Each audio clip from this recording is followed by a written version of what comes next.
పుట్టగొడుగులు చారండి. ఈ వానాకాలంలో దొరుకుతాయి కదా మష్రూమ్ కర్రీ చేస్తున్నామండి. పుట్టగొడుగులు చారు చూడండి. ఇవన్నీ పుట్టగొడుగులే, కాకపోతే గొడుగులు అయిపోయినవి. ఇంకా బుడుములు అయితే బాగుండు, అన్నీ గొడుగులు అయిపోయినాయి. అందువల్ల మొత్తం ఇవే ఉన్నాయి కాబట్టి గొడుగులు అయిపోయిందండి. నున్నగా అయిపోయింది,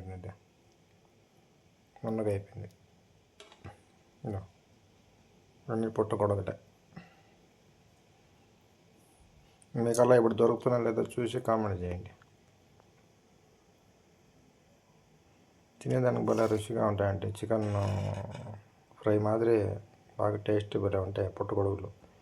ఆర్గానిక్ అండి, మామూలు పెంచేటివి కాదు, కొండల్లో దొరికేటివి పుట్టగొడుగులు.